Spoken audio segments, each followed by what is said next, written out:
Subscribe करें और bell दबाएं ताकि कोई खबर रह न जाए।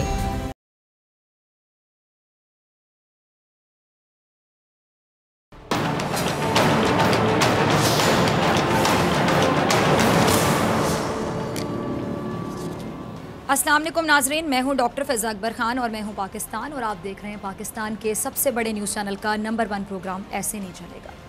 नाज़रीन, आज एक बार फिर ये साबित होता हुआ दिखाई दे रहा है कि पॉपुलर फ़ैसला दुरुस्त नहीं होता। मैं अक्सर अपने प्रोग्राम में कहती हूँ कि मुश्किल तरीन वक्त में सही फ़ैसला करना उस मुश्किल तरीन वक्त से ज़्यादा मुश्किल होता है, इसलिए ये हर किसी के बस की बात भी नहीं है। कोरोना की बात अगर हम करें तो कोरोना पाकिस्तान में फैलने के बाद जिस सूबे को सबसे पहले लॉकडाउन किया गया वो कौन सा सूबा है आप सब जानते हैं, सिंध। सूबा है सिंध। सिंध में उस लॉकडाउन का क्रेडिट हर महाज पर सिंध की तर्जुमानी करने वाली सियासी जमात यानी तीर वाली पार्टी पीपल्स पार्टी ने लिया और बिल्कुल ठीक लिया, क्रेडिट जाता भी उन्हीं को है। कराची जो पाकिस्तान का हम क्या कहते हैं मुआशी हब है, हम मुआशी हब कहते हैं कराची को, उसको सील कर दिया गया। जब कराची को सील कर दिया गया तो कारोबार बंद हो गया, मार्केट्स बंद, छोटी बड़ी सारी दुकानें बंद, इंडस्ट्री बंद, फैक्ट्रियां बंद। हर फैसले के आपने सोचा होगा कि दो तरह के असरात होते हैं। ऐसा ही है ना, जब हमको फैसला करते हैं हम कहते हैं ये पॉजिटिव हो सकता है, नेगेटिव हो सकता है, नताइज अच्छे भी हो सकते हैं, बुरे भी हो सकते हैं। ध्यान ये रखना पड़ता है कि लिए गए फैसले से जो मस्बत नताइज मिले हैं उन पर मनफी नताइज हावी ना हो जाएं, फिर वो फैसला गलत फैसले में शुमार होगा क्योंकि उससे फ़ायदा कम और नुकसान ज़्यादा हुआ। सिंध हुकूमत ने लॉकडाउन का ना सिर्फ फैसला किया बल्कि वो इस लॉकडाउन को मज़ीद करने की हामी भी दिखाई दी। कई मौके ऐसे आए जिन पर वज़ीर आला सिंध ने बयान भी दिया कि अगर पहले लॉकडाउन कर दिया जाता तो हालात मज़ीद बेहतर हो सकते थे। आपने सुना होगा बयान।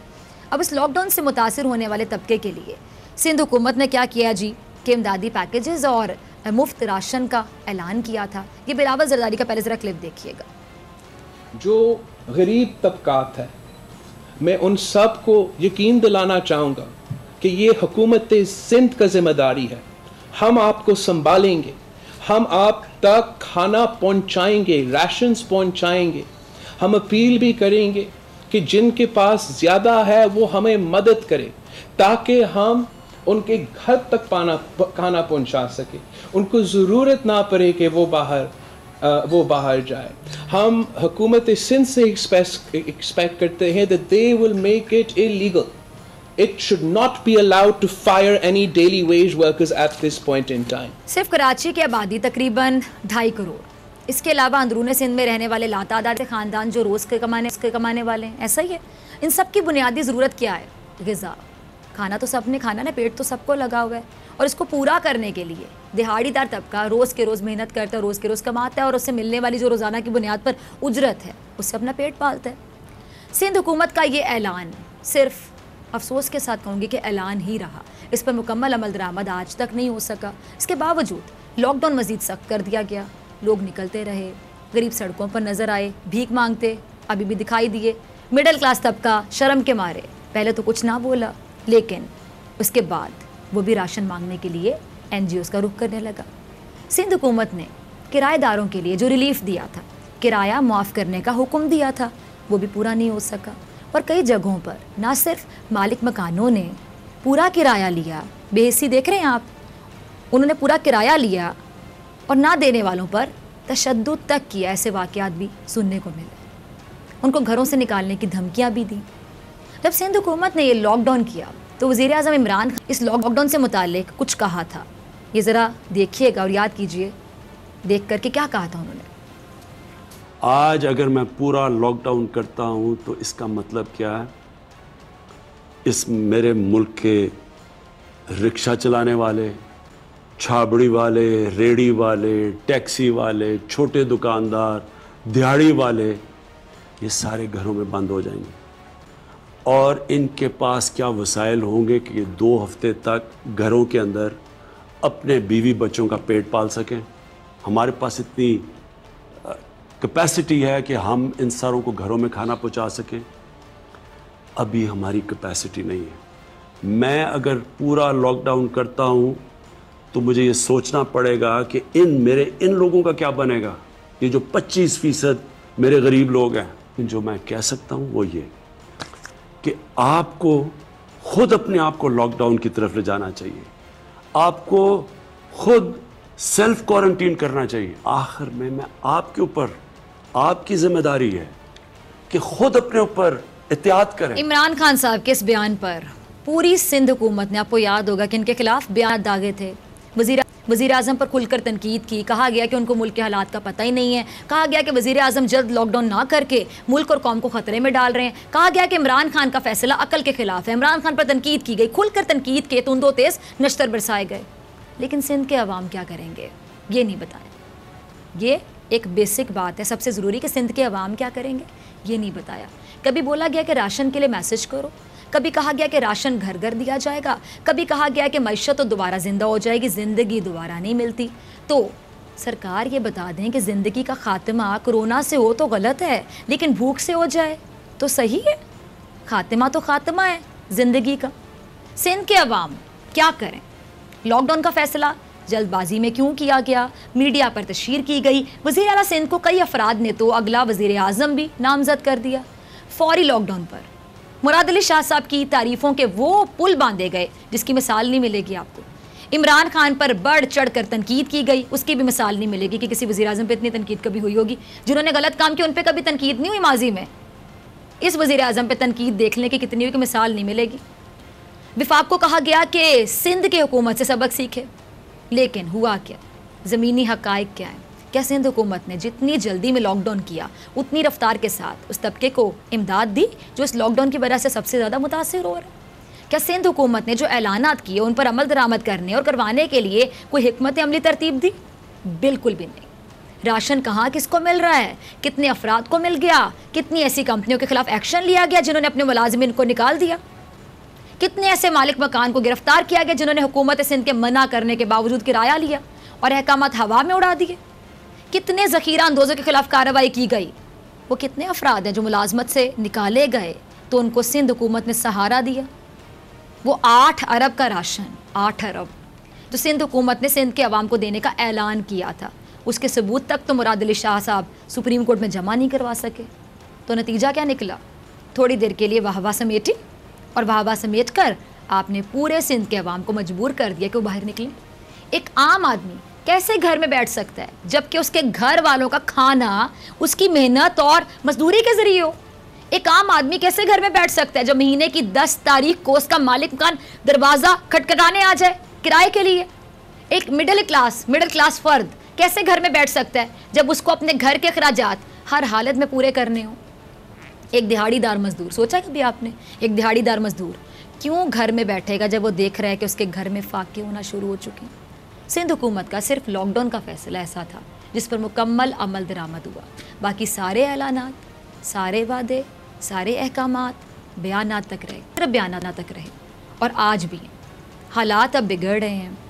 सिंध हुकूमत ने लॉकडाउन तो कर दिया लेकिन इसका मुतबादिल नहीं दे सकी। मैं अक्सर कहती हूँ कि तनकीद करना बहुत आसान है, सोल्यूशन, हल बताना सबसे मुश्किल है। वो कोई जीनियस ही बता सकता है, तनकीद तो कोई स्टूपिड भी कर सकता है, कोई भी कर सकता है। अब मुतबादिल दिया इन्होंने, नहीं दे सके, कोई सिर्फ तनकीद करनी थी ना, तनकीद बराए इस्लाह करते तो फिर को मुतबादिल देते कोई सोल्यूशन। अब मिडिल क्लास तबका गुर्बत की जानिब जा रहा है। कराची जो पाकिस्तान का मुआशी हब है वो मुकम्मल बंद है। सिंध में गुर्बत, जहालत, बीमारियाँ, ग़िज़ाई किल्लत, बेरोज़गारी पहले क्या कम थी? इस लॉकडाउन का क्रेडिट लेने के चक्कर में सिंध हुकूमत ने सिंध की जो आवाम है उसको बुरी तरह से ना सिर्फ नज़रअंदाज किया बल्कि लोग अब बाहर निकलने पर मजबूर हो चुके हैं। देखें ज़रा, हमने बाजार खोलने का फैसला किया है और कल इंशाअल्लाह हम बाजार खोलेंगे सुबह 9 बजे से 5 बजे तक। ये औकात हमने तय किए, सुबह 9 बजे से 5 बजे तक हम अपने बाजार खोलेंगे और इंशाअल्लाह मईशत के पहिए को चलाएंगे। कराची से उबाड़ों तक तमाम ताजिर तंजीमें, एसोसिएशन हमारे साथ मौजूद हैं। जो फैसला यहाँ किया गया है वो पूरे सिंध में होगा। अगर गरीब मरा, अगर गरीब के घर से लाश उठी तो फिर सूबाई असेंबली और कौमी असेंबली के मेंबरान के घरों का घेराव होगा। हम उनके घरों पे जाएंगे और उनका जवाब पूछेंगे कि जब तुमने उस वक्त लोगों को राशन तकसीम नहीं किया, लोगों को खाने पीने का एहसास तुम्हें नहीं हुआ, तो आज उनकी लाशों के जिम्मेदार। ये वो असरात हैं जिनके बारे में वज़ीर आज़म इमरान खान साहब ने आगाह किया था। ये वो नतीजा कह लें जो जल्दबाजी के फैसले की वजह से नज़र आ रहा है। ये वो समरात कह लें जो खोखले इक़दाम का मुँह बोलता सबूत है। आप कैसे रोकेंगे? अवाम को मुतबादिल फराहम किए बगैर आपने लॉकडाउन कर दिया। वो कोरोना से नहीं मरेंगे तो भूख से मरने लग जाएंगे। अल्लाह के बंदो, ये भी सोचो, हमारे मुल्क पर 30,000 अरब से ज़ायद कर्ज है, उस पर ये कोरोना की वबा। जब आपका वज़ीर आज़म दुनिया से मदद तलब करे तो आप उसको भिखारी कह देते हैं, आप उसका मजाक उड़ाते हैं, आप उसको ताने देते हैं, आप उस पर तनकीद करते हैं। जब आपका वज़ीर आज़म आपको ज़मीनी हक़ाइक़ बताए, सारे हक़ाइक़ से आगाह करे कि ज़मीनी हक़ाइक़ क्या हैं, ग्राउंड रियलिटीज़ क्या हैं, कि लॉकडाउन के नताइज फ़ौरन नहीं मिलते बल्कि कुछ वक्त बाद नज़र आएंगे, तो आप उसकी बात एक कान से सुने और दूसरे कान से निकाल दें। जब आपका वज़ीर आज़म आपको बताए कि मुल्क का गरीब तबके की अगर बात करें, बीमारी के डर से घर में रहे ना रहे लेकिन भूख मिटाने ज़रूर बाहर निकलेगा, ऐसे नहीं बीमारी के डर की वजह से वो घर में रहे ना रहे, भूख मिटाने ज़रूर बाहर निकलेगा, तो फिर आपकी तो सब समझने से इनकार कर दिया जाए। और अब जब आपके किए गए फैसले के समरात मस्बत से ज़्यादा मनफी निकल रहे हैं, तो आप फिर उसी वज़ीर आज़म से कहें कि बराए मेहरबानी अब आप ही लीड करें। देखें ज़रा समझ आ रही है आपको इन लोगों की? ये मुराद अली शाह साहब का क्लिप चलाइएगा। अब मैं यही कह सकती हूँ कि जब आना फिर इमरान खान के पास ही था तो पहले बात सुन लेनी थी, जब आना विफाक के पास ही था तो पहले समझ लेना था। इमरान खान को लॉकडाउन ना करने से क्या ज़ाती फ़ायदा होना था? इमरान खान को लॉकडाउन करने से क्या कोई ज़ाती नुकसान होना था? ज़ाती फ़ायदा या ज़ाती नुकसान खुद सोचिए। इमरान खान ने वो बात की जो आपके मुल्क की हकीकत है। आप कैसे अवाम को रोकोगे? आप कैसे अवाम को समझाओगे? आपने सूबे को मुकम्मल बंद करने का फ़ैसला किया, जहाँ ना अस्पतालों की हालत ठीक है, ना तालीम का निज़ाम बेहतर है, जहाँ ना कानून के महकमे मुकम्मल तौर पे हम देख सकते हैं कि कारामद हैं, मेरिट है नहीं वहाँ पे, कुत्ते के काटने की वैक्सीन तक वहाँ पे मौजूद नहीं है, ग़िज़ाई किल्लत से वहाँ पे आए दिन लोग मरते हैं, जहाँ पहले से ही रोज़गार के लातादाद मसाइल हैं, और मसाइल भी इतने बड़े कि एक सरकारी खाकरोब की नौकरी के उम्मीदवार मास्टर्स की डिग्री थामे खड़े होते हैं। इससे ज़्यादा अफसोस क्या हो जब उन लोगों को देखा जाता है। आपको याद, हमने प्रोग्राम भी किया था, बड़ी तकलीफ़ हुई थी कि मास्टर्स डिग्री ली हुई उनमें एमफिल लोग भी थे, जहाँ सहूलियात का फुकदान, जहाँ मनमानी उरूज पर, जहाँ खुद सिंध हुकूमत के अहकामात को बड़े आराम से नज़रअंदाज कर दिया जाता है। सिंध पर 12 साल से आप लोग हुकूमत कर रहे हैं और सिंध के अवाम, सिंध के शहरियों के नफ्सियात का आपको इल्म नहीं है, सिंध के सरकारी इदारों, सिंध के वसाइल, सिंध के मसाइल का आपको इल्म ही नहीं है।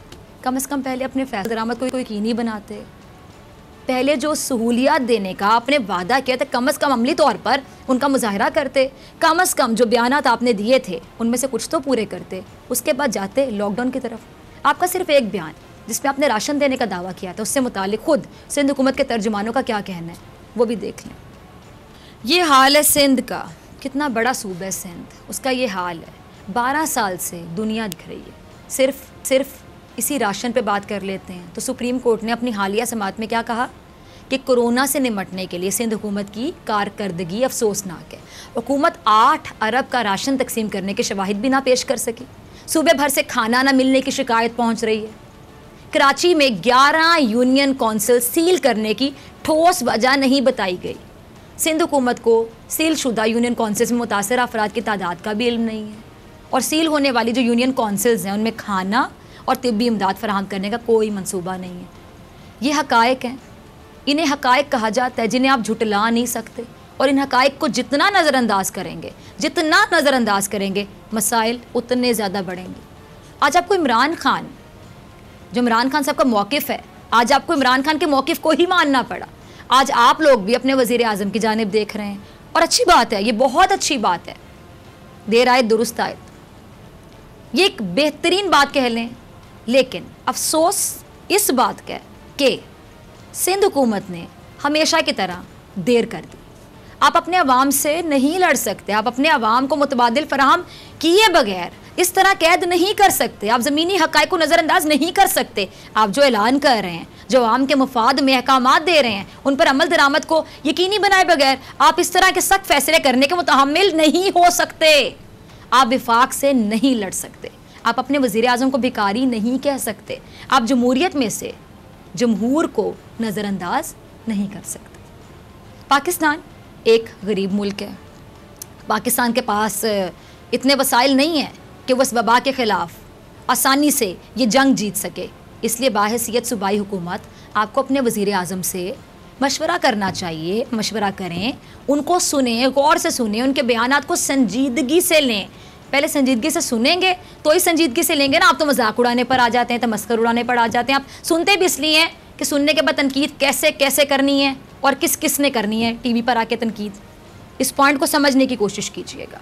जिस दिन सुनेंगे ना समझने की नीयत से, बहुत अच्छी समझ आएगी और अमल दरामद भी करेंगे और रिजल्ट्स भी अच्छे आएंगे। याद रखिएगा, लॉकडाउन, मुकम्मल लॉकडाउन इस मसले का हल नहीं है। इस मसले का ये हल नहीं है।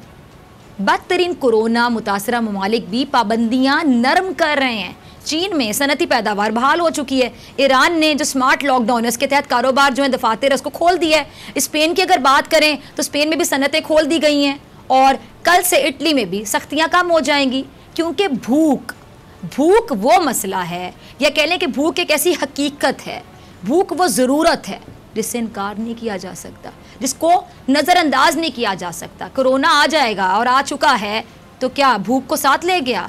भूख तो है ना, पेट तो लगा हुआ है साथ। और इस मसले को, इस बात को, या कह लें ज़रूरत को नज़रअंदाज नहीं किया जा सकता, पसे पुश नहीं डाला जा सकता। इंसान भूख से नहीं लड़ सकता, बल्कि भूख मिटाने के लिए लड़ता है। ऐसा ही है, भूख मिटाने के लिए इंसान लड़ लेता है, अपनी हिम्मत से ज़्यादा भी लड़ लेता है। इंसान भूख को मार नहीं सकता, शिकस्त नहीं दे सकता, बल्कि भूख से मरता है। इंसान भूख को नज़रअंदाज नहीं कर सकता, बल्कि भूख ख़त्म करने के लिए हलाल और हराम के दरमियान फ़र्क तक को भूल जाता है, नज़रअंदाज कर देता है बाज़ औक़ात। इसलिए सख्त तरीन लॉकडाउन का फ़ैसला करने से पहले अपने सूबे पर नज़र डालिए, अपने मुआशरे पर नज़र डालिए, अपने लोगों पर नज़र डालिए, उनके चेहरों को देखें। ये बीमारी के डर से खौफज़दा नहीं है। ये बड़ी गहरी बात है, अगर आप इसको महसूस करें और गौर से सुने। ये बीमारी के डर से खौफज़दा नहीं है, कोरोना से खौफज़दा नहीं है। इनको डर ये है कि खाना तो खाना है, रोटी तो खानी है, खुद भी खानी, बच्चों को भी खिलानी है। आएगी कहाँ से खाएंगे, खुद भी और बच्चों के पेट की भूख भी मिटाएंगे। इनका मसला, इनकी अजियत, इनका खौफ ये है। ये बीमारी की वजह से यकीन जानिए परेशान नहीं है, ये भूख की वजह से परेशान भी हैं, बदहाल भी हैं। आपके अवाम कोरोना से ज़्यादा ये सोच रहे हैं कि अगर लॉकडाउन मज़ीद सख्त हुआ तो खाना कहाँ से खाएंगे, किसी कंपनी ने निकाल दिया तो पैसे फिर कहाँ से कमाएंगे, मालिक मकान किराया मांगेगा तो किराया कहाँ से लाएंगे, राशन सिंध हुकूमत कहाँ दे रही है, लोग नहीं जानते। अलबत्ता JDC, सैलानी और जो अलखिदमत जैसी फलाही तंजीमें कह लें, उनका पता अवाम को, अगर मैं कहूँ कि ज़बानी याद है तो गलत नहीं होगा। और अगर ये फलाही तंजीमें ना हो तो यकीन जानिए फिर ये जो दिहाड़ीदार तबका है ना, अल्लाह ही हाफिज़ है इसका। JDC की अगर मैं बात करूँ तो एक दिन में कई हज़ार राशन के बैग्स, सफ़ेद पोश, सिर्फ मैं वो दिहाड़ीदार लोगों की बात नहीं कर रही, बड़े मिडिल क्लास लोग भी इससे सफ़र कर रहे हैं, उनकी सिचुएशन भी आपके सामने है। सफ़ेद पोश लोगों को भी, गरीब अफराद के घरों तक भी ये जो तंजीम है ये खाना पहुँचा रही, राशन पहुँचा रही है। अगर सिंध हुकूमत राशन दे रही है तो फिर मेरा सवाल है, JDC से राशन कौन मांग रहा है? अगर सिंध हुकूमत राशन दे रही है तो जो बाकी फलाही इदारे हैं उनके आगे ये जो अवाम का जम्मे गफ़ीर है कि क्यों लगा होता है, किस बात से लगा होता है, किन अफराद का ये हुजूम होता है, ये जम्मे गफ़ीर होता है? मैं पूछती हूँ। खुदा को माने, अपने मुल्क के हालात को समझने की कोशिश करें। अभी भी नहीं समझेंगे तो कब समझेंगे? अवाम के जज्बात को समझें। इस मुश्किल वक्त में भी अगर आप नहीं किसी के जज्बात समझ सकते तो क्या मैं बोलूँ फिर। ये वक्त बहुत कड़ा है, बहुत मुश्किल कह लें, बड़ा चैलेंजिंग है। इसमें अकेले फ़ैसले लेना या इसमें भी लोगों पर तनकीद के लिए साजिशें करना, प्लानिंग्स करना, सोचना कि बस अब ये जुमला सिर्फ इसने सुन रहे कि इस पर तनकीद के लिए अगला जुमला कौन सा बोलना है। ये वो वक्त नहीं है कि वज़ीर आज़म के ख़िलाफ़ बोले जाएँ, धड़ाधड़ बोले जाएँ, बस जो मुँह में आ रहा है बोले जाएँ। तनकीद करना, सियासत करना या अपने मुल्क के सरबराह की बात को मजाक में उड़ा देना, तमस्कर का निशाना बनाना, ये वक्त इन बातों का नहीं है। एक जुमले में बताऊंगी, ये वक्त इन बातों का नहीं है। ये वक्त है विफाक के साथ मिलकर बैठने का। बाद में लड़ लेना ना आप लोग, ख़त्म हो जाए कोरोना तो लड़ते रहिएगा, कीजिएगा अपने शौक पूरे। माजरत के साथ कह रही हूँ, इस वक्त थोड़े अरसे के लिए खुद को कंट्रोल कर लें। चले इस तरह कह देती हूँ, इस वक्त आप लोग अपनी लड़ाइयाँ, अपने जो बुग्स हैं, जो आप लोगों ने तनकीद के नशर बरसाने होते हैं, पता नहीं दिल में क्या क्या चल रहा होता है, दिमाग में क्या क्या चल रहा होता है, वो कर लीजिएगा सारी हसरतें पूरी। इस वक्त इकट्ठे बैठ जाएं, ज़मीनी कायद को देखें, ये वक्त फैसला करने का है, एक दूसरे को साथ लेकर चलने का है, एक दूसरे की मुखालिफत करने का वक्त नहीं है अल्लाह के बंदो। ये वक्त है कि तमाम सूबों के स्टेक होल्डर्स एक जगह जमा हों, वज़ीर आज़म को एतमाद में लें और वज़ीर आज़म इन तमाम सूबों को एतमाद में लेकर फैसले करें। हर सूबे की सूरत हाल जो सिचुएशन है वो अलग है, हर सूबे के मसाइल भी अलग हैं, हर सूबे के पास वसाइल भी कम और ज़्यादा हो सकते हैं, लेकिन एक मसला जो सबका है, हर सूबे का है, पूरे मुल्क का है, मजमूई सूरत मुआशी सूरत हाल, उसको देखते हुए ये फ़ैसले करने हैं। ऐसा ना हो कि आप जल्दबाजी में फ़ैसला कर लें और इस फ़ैसले के मस्मत नताइज पर मनफी नताइज हावी हो जाएं। मुराद अली शाह की तारीफ़ करने के लिए उस्मान बुज़दार पर तनकीद करना क्या ज़रूरी है? किसी की तारीफ़ करने के लिए क्या दूसरे को बुरा दिखाना ज़रूरी है? जो अच्छा है वो नज़र आएगा, दूसरे को बुरा कहे बगैर वो नज़र आएगा, प्रोमिनेंट होगा, उसका काम भी नज़र आएगा, लोग उसकी तारीफ़ भी करेंगे, खुद ब खुद करेंगे। सिंध हुकूमत की तारीफ़ करने के लिए वफाक पर तनकीद करना फ़र्ज़ नहीं है। सिंध खुसूसन कराची मुकम्मल लॉकडाउन का मुतहम्मिल नहीं हो सकता, पाकिस्तान मुकम्मल लॉकडाउन का मुतहम्मिल नहीं हो सकता। इसलिए मैं दोबारा कहूँगी, मैं रिक्वेस्ट करूँगी आपकी, इस मुल्क के लिए मैं आपकी रिक्वेस्ट करने पर आ गई हूँ, हाथ जोड़ने पर आ गई हूँ, मुल्क के लिए, अवाम के लिए मिल बैठकर संजीदगी के साथ फ़ैसले करें, क्योंकि ये इस टाइम पे जो वक्त है ये तनकीद बराए तनकीद का नहीं है, सियासी पॉइंट स्कोरिंग का नहीं है कि किसने बाजी ले ली, किसने नंबर ले लिए, किसने ज़्यादा अच्छी तनकीद कर दी, कौन तनकीद के नश्तर ज़्यादा बरसा गया, आज टॉक शो में बैठ के किसने किसको कितना आईना दिखा दिया। खुदा का खौफ करें, ये वक्त इन तमाम चीज़ों का नहीं है, ये वक्त है सही फ़ैसले करने का और मिल बैठ कर सही फ़ैसले करने का, क्योंकि आप सबका मकसद एक है कि कोरोना से लड़ना है, इस सिचुएशन से लड़ना है, जो मुआशी सूरत हाल है इसको हमने बेहतर करना है।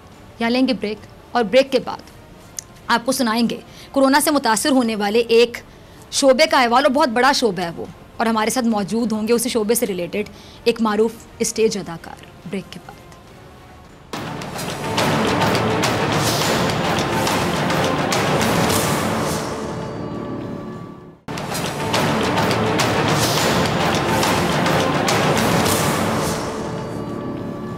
वेलकम बैक नाज़रीन, आप देख रहे हैं ऐसे नहीं चलेगा, मैं हूं आपके साथ डॉक्टर फ़ैज़ा अकबर ख़ान। बात करी थी मैं ब्रेक से पहले कोरोना वायरस से मुतासिर होने वाले तबके की। इस तबके में एक और तबका भी शामिल है और आप हैरान हो जाएंगे मैं किस तबके की बात करने जा रही हूँ, और इस पर बात करना बहुत ज़रूरी है। कह लें कि ये तबका भी रोज़गार के हसूल के लिए रोज़ के रोज़ कमाता है और रोज़ खाता है। ये तबका लाखों दिलों की धड़कन भी है, बहुत से लोग इनको सुनते हैं, इनके एक एक जुमले पर उनकी रोज़मर्रा की जो परेशानियां हैं वो कहते हैं बिल्कुल उड़ जाती हैं ऐसे, क्योंकि तबका हमें हंसाता है, हमें लुत्फ़ अंदोज़ करता है, हमारी सारी परेशानियां हवा में उड़ जाती हैं इनको सुनने के बाद, इनको देखने के बाद, क्योंकि अपने टैलेंट के ज़रिए, कह लें अपने अदाकारी के ज़रिए, और इनके रोज़गार का जो वाहिद ज़रिया है वो इनकी अदाकारी, इनका टैलेंट ही है। मैं बात कर रही हूँ स्टेज अदाकारों की, जिनकी मुश्किलात अगर मैं कहूँ कि रोज़ ब रोज़ बढ़ती चली जा रही हैं सिचुएशन की वजह से, गलत नहीं होगा। और अगर मैं कहूँ ये भी सफ़ेद पोश तबका है, मतलब ये बहुत अच्छे आर्टिस्ट हैं, हम इन तमाम लोगों को देखते हैं, और अब अगर ये परेशानी का शिकार हैं तो ज़ाहिर बात है कि इज़्ज़त नफ्स भी होती है, ये बता भी नहीं पा रहे और ये छुपा भी नहीं पा रहे। और बार बार मैं कहती हूँ कि इस वक्त मुल्क में शदीद परेशान और जो मजबूर है वो सफ़ेद पोश तबका है। आप पॉइंट को समझें, मिडिल क्लास तबका है, वो हमेशा सफ़र करता है किसी भी चीज़ को लेके, क्योंकि उसने अपनी इज़्ज़त का भरम भी रखना होता है थोड़ा सा, और उसको ये भी पता है कि मेरा मान ना टूट जाए, और वो मांग भी नहीं सकता। बहुत सी मजबूरियाँ ऐसी होती हैं, बहुत सी चीज़ों को फेस करना होता है, क्योंकि वो हर किसी से ये कह लें कि अपनी मजबूरी नहीं कह सकता, शेयर नहीं कर सकता, खामोश रहते हैं लोग। इनकी इमदाद कैसे की जाए ये है सवाल, इनको रिलीफ कैसे दिया जाए ये है सवाल। हुकूमत वक्त का इस पर ज़ोर होना चाहिए, क्योंकि सफ़ेद पोश तबका भी अगर गुर्बत की लकीर के नीचे आ गया तो मुल्क में मसाइल का इजाफा बहुत ज़्यादा हो जाएगा, कंट्रोल नहीं हो सकेगा। वो ये स्टेज अदाकार जो रोज़ के रोज़ कमाने वाले हैं, इनके मसाइल क्या हैं, इनसे हुकूमत ने कोई राब्ता किया है, क्या इनकी इमदाद की जा रही है? इसी पर बात करने के लिए आज मेरे साथ प्रोग्राम में मौजूद हैं मारूफ स्टेज अदाकार, किसी तारुफ के मोहताज नहीं है, सिर्फ मुल्क में नहीं बल्कि मुल्क से बाहर जाके भी इन्होंने मुल्क का नाम रोशन किया, और मुल्क में रह कर भी अगर मैं बात करूं तो इन्होंने मुल्क का नाम हमेशा रोशन करने की कोशिश की अपने मखसूस अंदाज से। शकील सिद्दीकी साहब, अगेन आई वुड से किसी तारुफ के मोहताज नहीं। शकील साहब बहुत शुक्रिया ज्वाइन करने के लिए। शकील साहब बहुत एक मुश्किल वक्त चल रहा है और तमाम लोग इस वक्त को वालेकुम अस्सलाम। तमाम लोग इस वक्त को फेस कर रहे हैं।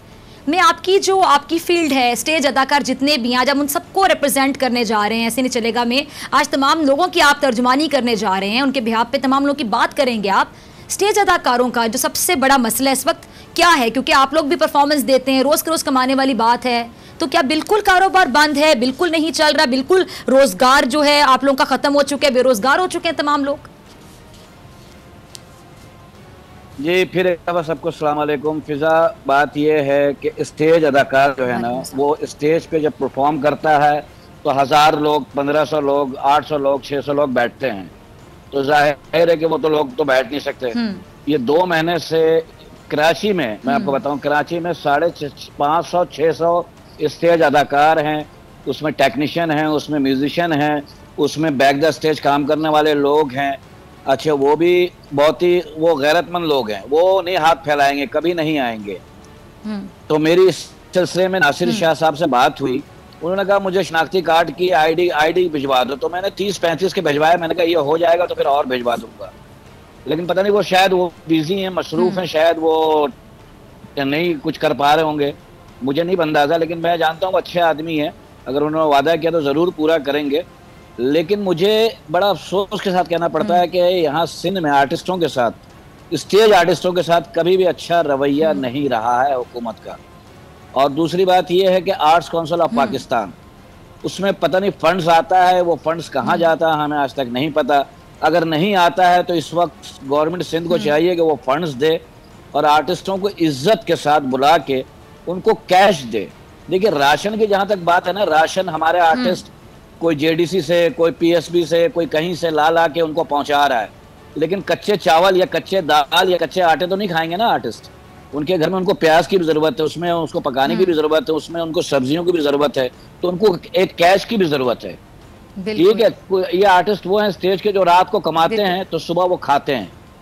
ज्यादा 2-3 दिन का जमा किया होगा, वो खत्म हो गया, 2 महीने से लॉकडाउन में है और वो सारे बेचारे फारिग हैं, और वो निकल के रोड पे आके वो हाथ नहीं फैलाएंगे, कभी नहीं फैलाएंगे, क्योंकि उनको पता है कि उनकी इज्जत नफ्स का मसला है, वो तो वो मजरू हो, वो जाहिर है फनकार तो हसास होता ही है, ठीक है ना। अब ये पता नहीं क्या हो रहा है कि फनकारों को कभी भी सिंध के अंदर फनकारों के साथ हमेशा कोई अच्छा सलूक नहीं हुआ है। हमारे दोस्त हैं चंद, वो बेचारे शहजाद रजा साहब हैं, वो जेडीसी से जाते हैं, राशन ला के लोगों में बांट देते हैं आर्टिस्टों में। कुछ फैसल नदीम हैं, हसन जहांगीर हैं, सलीम आफरीदी हैं, परवेज सिद्दीकी हैं, जाकिर मस्ताना है, आमिर रैम्बो हैं, रऊफ लाला हैं, सब ये लोग अपने अपने तय काम कर रहे हैं। अब ये राशन जो है, अब राशन के नाम पे भी मजाक है। चलिए, राशन जो भी दे रहा है उसका अल्लाह का शुक्र है, 10 किलो आटा, 2 किलो चावल, आधा किलो दाल, 1 किलो दाल। अब ये कैसे खाएंगे कैसे? मुझे खाने का तरीका बता दिया, कच्चे खाएं बैठ के। और भी ज़रूरत है, ज़िंदगी की चीज़ें हैं, घर में और भी सामान आता है, उसके लिए इनको पैसे चाहिए आर्टिस्टों को। 550-600 आर्टिस्ट हैं स्टेज के। फिजा, मैं तुम्हें बता नहीं सकता। देखिए, मेरे हालात ठीक हैं, मुझे अल्लाह ने इतना दिया कि मैं बैठ के 2-4 महीना निकाल लूंगा, ठीक है। और भी आर्टिस्ट ने 2-4 महीना निकाल लेंगे, लेकिन जो रोज खोदते थे, रोज पीते हैं, वो क्या करेंगे? बिल्कुल ऐसा ही है। और शकील साहब, बहुत से लोग ऐसे हैं, बहुत से आर्टिस्ट ऐसे हैं जिनके घर में वाहिद कफील वो हैं, कोई और भाई नहीं है, कोई और अर्न नहीं कर रहा, बच्चे नहीं है, मतलब बच्चे जॉब्स पे नहीं है। बिल्कुल ऐसा ही है, बिल्कुल ऐसा ही है। बहुत जैसा आपने अभी अपने इंट्रो में भी कहा और अपने बातों में भी कहा, किराए का मकान है, किराया देना है, और बहुत सारी चीजें हैं, बहुत सारी जिंदगी का। ये जितने वजीर हैं, जितने मिनिस्टर, इनके घर में इनके तो दस्तरखान फुल होंगे। हाँ। इनको कोई टेंशन नहीं है।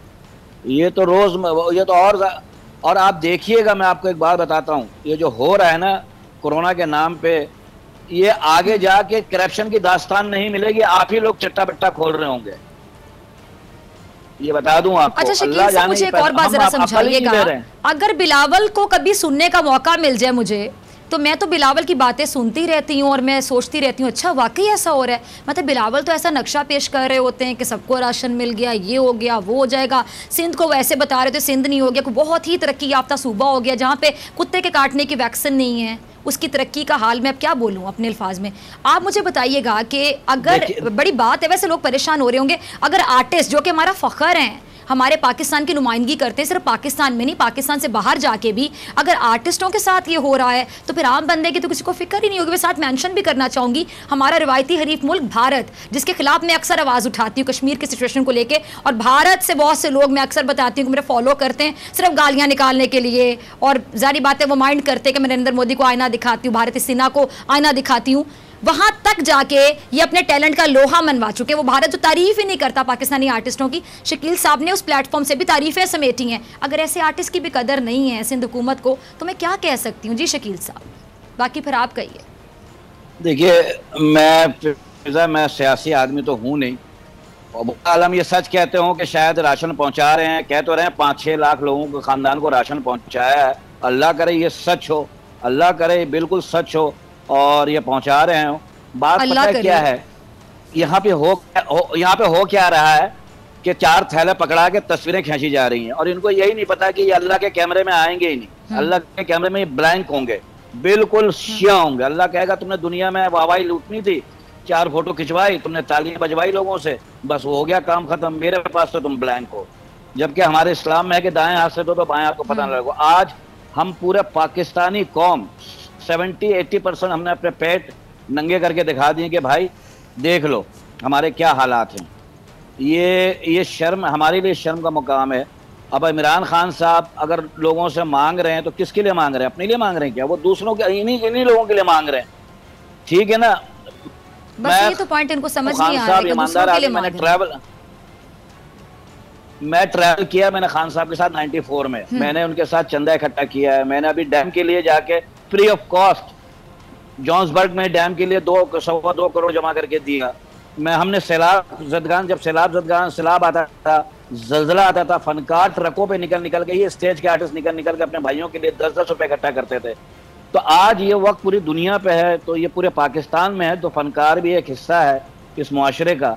जो आपके देखिए फनकार क्या है, सफ़ीर होता है, मुफ्त का सफ़ीर जो दुनिया में जाता है ना, तो बगैर तनख्वाह का सफ़ीर होता है, वो पाकिस्तानी होता है सिर्फ, और कुछ नहीं होता है। तो भाई इन फनकारों को बचा लो, अल्लाह के वास्ते बचा लो, इनकी मदद कर दो, इनको वोट समझ के ही बचा लें कि या इनको वोट देने के काम आएंगे। मेरा तो ये कहना है। बाकी जो काम कर रहे हैं अल्लाह जानता है बेहतर कर रहे होंगे। ठीक है शकील सिद्दीकी साहब, ठीक शकील सिद्दीकी, शुक्रिया आपके वक्त के लिए। और आपने तमाम जो आर्टिस्ट हैं, तमाम स्टेज अदाकार हैं, उनके बिहाफ पे जो आवाज़ है उनकी, वो तमाम नाजरीन तक पहुंचा दी और हुकूमत तक पहुंचा दी। और मैं उम्मीद करती हूँ कि इस आवाज़ को सुनने के बाद जितने भी आर्टिस्ट हैं जो पाकिस्तान का फ़ख्र है, जिन्होंने पाकिस्तान का नाम ना सिर्फ पाकिस्तान में बल्कि पूरी दुनिया में रोशन किया है, उनका ये मसला हल किया जाएगा। सफ़ेद पोश इंसान, मैं बार बार कहती हूँ कि सफ़ेद पोश जो जितने भी लोग हैं उन्होंने थोड़ा भरम भी रखना होता है। वो मांग नहीं पा रहे होते, जिस तरह कि उन्होंने खुद कहा कि हमें शर्म आती है मांगते हुए। तो प्लीज़ आप खुद इनका एहसास कीजिए।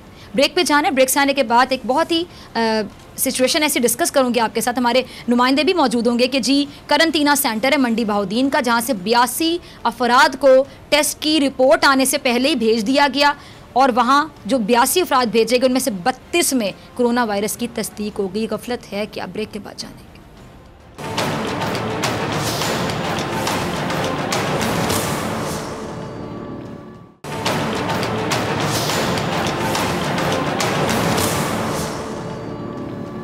वेलकम बैक नाज़रीन, आप देख रहे हैं ऐसे नहीं चलेगा। मैं हूं आपके साथ डॉक्टर फ़िज़ा अकबर खान। कोरोना वायरस, इससे जो सबसे बड़ा ख़तरा है वो मैं बार बार आपको अपने प्रोग्राम में, जब भी मैंने प्रोग्राम के इस हवाले से बताया कि बेएहतियाती सबसे बड़ा ख़तरा है।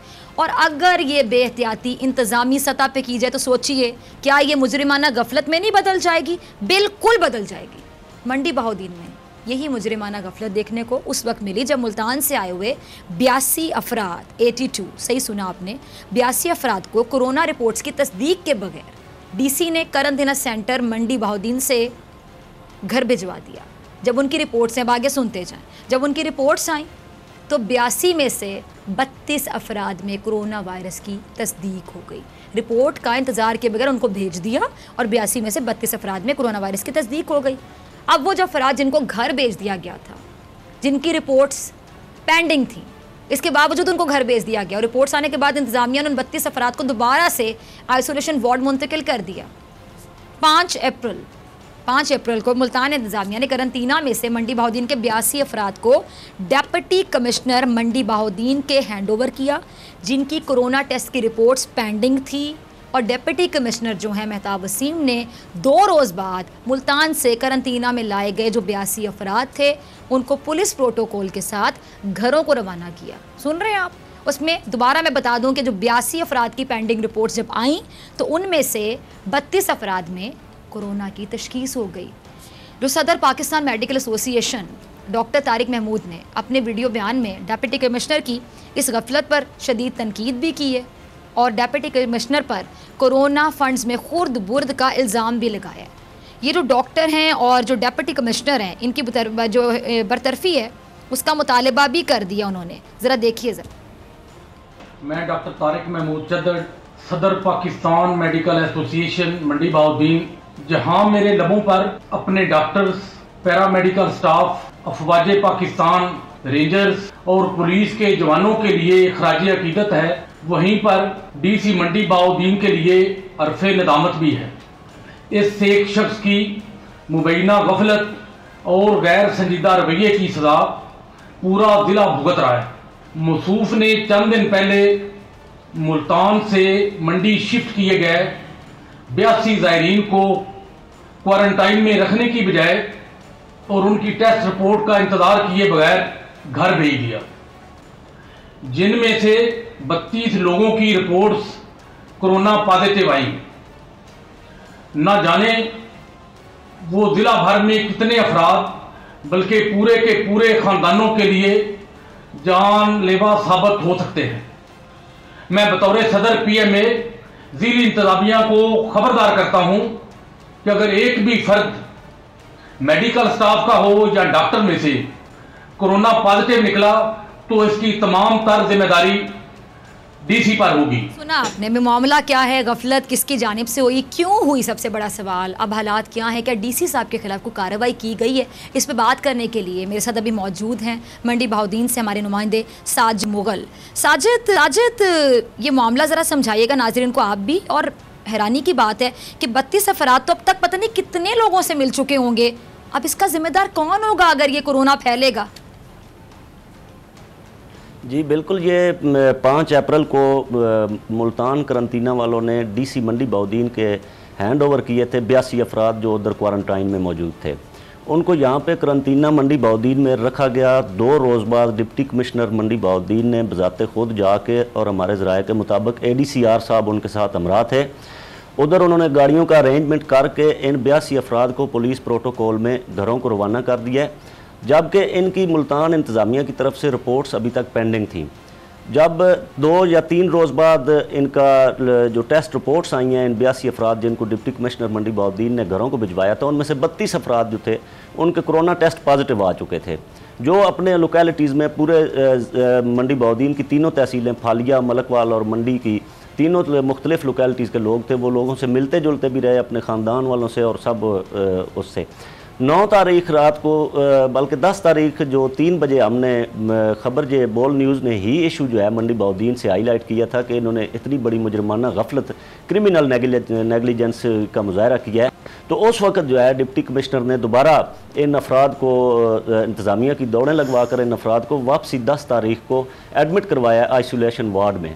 तो अगर उस दिन भी ये बोल न्यूज़ पर मामला ना हाईलाइट किया जाता तो अब तक ये लोग अपने घरों में ही फिरते रहते और DC साहब को तो इनकी कोई टेंशन नहीं थी कि, और मैं समझता हूँ कि इससे बड़ी गफलत का सबूत नहीं है कि जो डिप्टी कमिश्नर मंडी बहाउद्दीन है उसने जो हुकूमती पॉलिसियाँ हैं उनको हवा में उड़ाते हुए जो पूरे ज़िले की उस पर कमांड एंड कंट्रोल का सिस्टम चल रहा है, और इस मूजी मरज़ जिसके लिए हमारे प्राइम मिनिस्टर ऑफ पाकिस्तान, वज़ीर आला और दीगर तमाम फोर्सेस जो हैं इससे मूजी मरज़ के ख़िलाफ़ जंग लड़ रही हैं। गरीब आदमी रोडों पर जो है वो उसकी छितरौल हो रही है बाहर निकलने की वजह से, सिर्फ कोरोना वायरस की वजह से।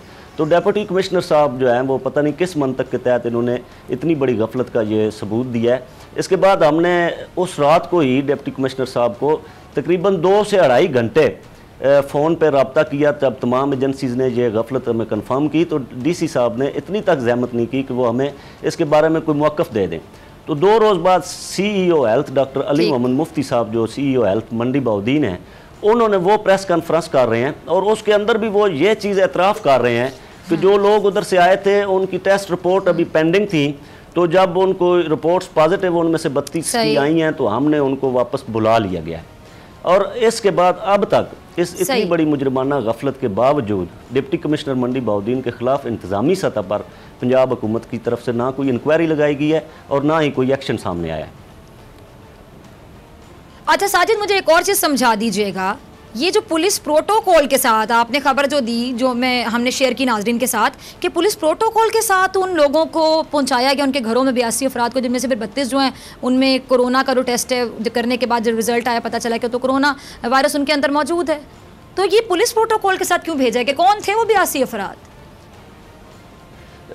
देखें जी, जो पुलिस है उसका तो इसमें कसूर नहीं है, क्योंकि कोई हुकूमती सतह पे कोई पॉलिसी या SOPs ऐसे बनाए गए हैं कि इन लोगों को जब शिफ्ट किया जाता है तो पुलिस डिपार्टमेंट की निगरानी में उनकी सिक्योरिटी में इनको घरों में शिफ्ट किया जाता है। जो अल्टीमेटली इसमें जो ऑर्डर्स हैं, नहीं वो तो मुझे पता है, मैं ये समझना चाह रही हूँ, एक मिनट, मैं समझना चाह रही हूँ कि रिपोर्ट इनका रिजल्ट नहीं आया, टेस्ट हो चुका था, टेस्ट से रिजल्ट से पहले इनको भेज दिया गया, मतलब ये चीज जरा समझा दीजिएगा, बड़ा कंफ्यूजन सा है, कौन है ये 82 लोग?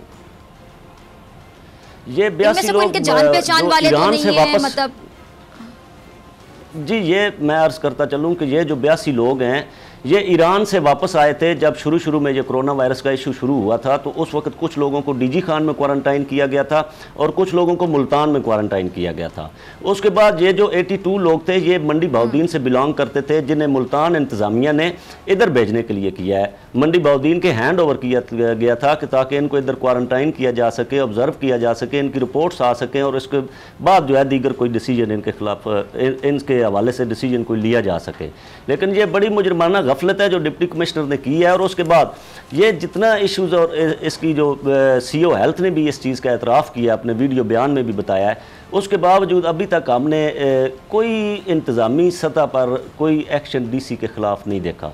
कल जबकि हम मंडी बहाउद्दीन के कुछ डॉक्टर साहबान जो हैं वो मुख्तलिफ़ जगहों पे ये बयानात जारी कर रहे थे, कि जो अब तक मंडी बहाउद्दीन के डॉक्टर्स हैं उनको PPE किट्स जो हैं वो भी फराहम नहीं की गई। चलिए, अब तो कहते हैं तब्दीली की गवर्नमेंट है, PTI वालों की गवर्नमेंट है, जिन्होंने कहा था कि जो तब्दीली होगी पाकिस्तान का निज़ाम बेहतर होगा, और कहते हैं इमरान खान साहब का तो कोई फेवरेट नहीं है, इमरान खान साहब का जो बहुत करीबी भी होगा, बहुत करीबी तरीन अजीज़ तरीन भी होगा, वो भी अजीज़ तरीन नहीं होगा, बल्कि मुल्क सबसे ज़्यादा अजीज़ तरीन है। मेरिट की बात होती है, जहाँ गलती बरती गई वहाँ पर सज़ा भी मिलेगी। अब हमारे प्रोग्राम के थ्रू क्योंकि प्रोग्राम देखा जाता है, बोल न्यूज़ देखा जाता है, मुझे पूरा यकीन है कि DC साहब से बाकायदा पूछा जाएगा और ये गफलत अगर इन्होंने बरती है तो कार्रवाई का भी सामना करना पड़ेगा। बहुत शुक्रिया आपका साजिद, आपने पूरे मसले को हाईलाइट किया और पूरी खबर नाज़रीन के साथ शेयर की। इसी के साथ डॉक्टर फ़ैज़ा अकबर खान को दीजिए इजाज़त, आपसे मुलाकात होगी इंशाल्लाह कल same time same channel.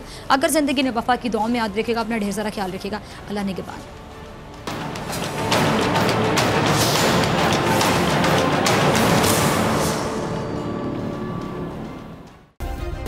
Subscribe करें और बेल दबाएं ताकि कोई खबर रह न जाए।